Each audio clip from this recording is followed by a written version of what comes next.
The new killer is finally here. And with it, we got my new survivor main, 6 new perks including an entirely new mechanic, and a new map that actually looks fun to play in. In this video I will be focusing only on the content of the chapter, so if you're looking for the buffs for the rest of killers, check the video that is coming out soon. Let's start with the main new addition to the game, the Unknown. Lore-wise, we have no idea where it comes from, we don't know what it is, an experiment gone wrong, a cryptid, an alien. We also don't know how it looks. The default appearance of the Unknown is just one of the many skins it has, possibly taken from one of its victims, or if its victims mutating into this creature. What we do know is that their power is actually really cool. It's divided in 2 parts. First of all, the Unknown has a new projectile attack called the UVX. By pressing the power button, the killer will start charging the UVX. Once you press the attack button, the UVX will be launched. This acts like a grenade that can bounce over walls and obstacles, but once it hits a survivor or the floor, it causes a blast. Any survivor that touches this blast area will have a new effect, Weakened. Weakened survivors actually lose health whenever they get hit within the blast area, and yes, you can down them if you do it right. In order to lose the weakened status effect, the survivors will have to stare down the Unknown, which will slowly drain the weakness. So, mechanically speaking, if Slinger is a sniper, Huntress is a rifle, and the Trickster is a submachine gun, the Unknown is a grenade launcher. This is an entirely new projectile that has physics and can bounce around walls, so if you do it right, you can hit survivors behind cover or in angles, similar to how you can do this with the Plague's Corrupt Perk if you know the mechanics behind it. I think this power, as an anti-loop, is actually quite good, and you are still a 4.6 killer, so it's not like a detriment compared to the rest of killers. And this is not all of the power, as it also has a secondary part to it. You might have noticed a weird color around the screen while playing as the Unknown. Well, once this aura fills up, the Unknown will spawn an hallucination, and every time you weaken a survivor, the spawn time of a hallucination will decrease by 10 seconds. What purpose do they serve? Well, you can teleport to them from anywhere in the map, leaving behind a temporal decoy. Whenever you teleport, you will be facing the same direction you were looking at, so it's not like the dredge where you face the direction of your placed remnant. Survivors can interact with the hallucinations in order to dispel them, which will remove them from the map, but be careful, because if you cancel this interaction, not only will you get weakened, but the killer will also know your location, allowing them to teleport back to it. If I had to rank this killer in terms of power, I don't see any universe of it being weaker or lower than A tier. This killer has zoning and anti-loop thanks to the UVX, and also insane mobility if survivors do not remove the hallucinations. It has the formula to become very strong like the Huntress or even Pyramid Head can, as you can hit survivors with really cool angles and even snipe them from afar. This killer offers mechanical skill, and at the same time as a survivor, it doesn't feel that unfair when playing against it. You can dodge the blast radius and overall dodge in general. The only problem is that this killer doesn't have much punishment when missing, as you recharge it really quick without having to reload manually like the Clown or the Huntress. It's still too early to judge, but it's not giving me weak vibes at all. Also, bots are cracked, so if you want to test how strong this killer is, try to get into an actual match with humans, because the bots will dodge your UVX with precision that makes even a Surgeon envious. Let's talk about the perks, starting with Unbound.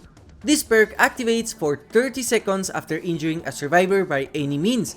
Vaulting a window will give you 5% haste for 10 seconds, and you cannot stack it by vaulting back. Overall, kind of a fun perk that is not going to be meta, but it ain't bad either. It combines well with Rapid Brutality and Bamboozle, and that's about it. Unforeseen is for sure my favorite perk, which activates when you break a generator. Your tear radius will transfer to it for 30 seconds, and the tear radius will be set to 32 meters. This is basically a different version of Trail of Torment, where it doesn't tell the survivor that you have the perk at the cost of it only lasting 30 seconds. If you get a killer with insane mobility, you can confuse survivors very easy. Since Pop and Nowhere to Hide are meta perks, you will get value with this perk. And finally, we have Undone. Kinda funny how all the perks starts with Un. Anyways, this one is a bit different. Whenever a survivor misses a skill check, you gain 3 tokens, up to a maximum of 30. Whenever you break a generator, that gen will lose that percentage of its progress, and it also becomes blocked for the duration of the tokens. This perk will then enter a cooldown of 60 seconds. I see potential in this perk, but the requirement of missing skill checks is not good, in my opinion, as you will only punish survivors that are actually bad, so it's kind of like a win more perk. Overall, the perks are great. I don't think they will be game changing, but they are decent. I don't think this killer is a bad purchase, so I think for sure you should purchase this character with your saved up Eerie shards once it comes out, or directly pay for the DLC. Now let's talk about the new survivor, and they did it. They actually did it. I am sure someone at Behavior was laughing at me when I made my petition back on December. Sable has really cool lore where she is actually Michaela's best friend, so she is connected to her. She also comes with voice lines, and I cannot wait to see her cosmetics in the store. And yes, I will be maining her just like the majority of the player base. Sable innovates the gameplay of survivors with a new mechanic, Invocations, which, if you are a veteran like me, you will know this is something that the player base has been asking way back when DBD was still in its early stages. Right now, we only have one invocation, Weaving Spiders. In the basement, a circle of salt will spawn, which you can interact with. By doing so, you will start a process that will take 2 whole minutes, and other survivors will see you performing this invocation and they can join you as well, increasing the speed at which it completes. Once Weaving Spider ends, all generators in the map will gain 15 charges, and you will be permanently broken for the rest of the trial. The perk will deactivate for all survivors that have it equipped. Being honest, I am unsure if the reward is worth the risk. Maybe there are some situations that make this perk a game changer, but it's just too long in a place too risky. If you do it at the start of the match, you're wasting 2 minutes to get a total of 105 charges across all generators, which is still less than what you would get by repairing the generators during that time, and the killer can just regress them still.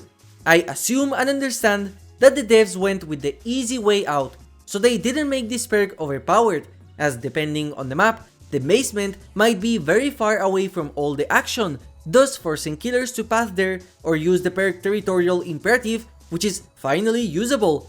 I also think that maybe a future survivor will come with another invocation, and once you start stacking invocations, then they become a problem for the killers.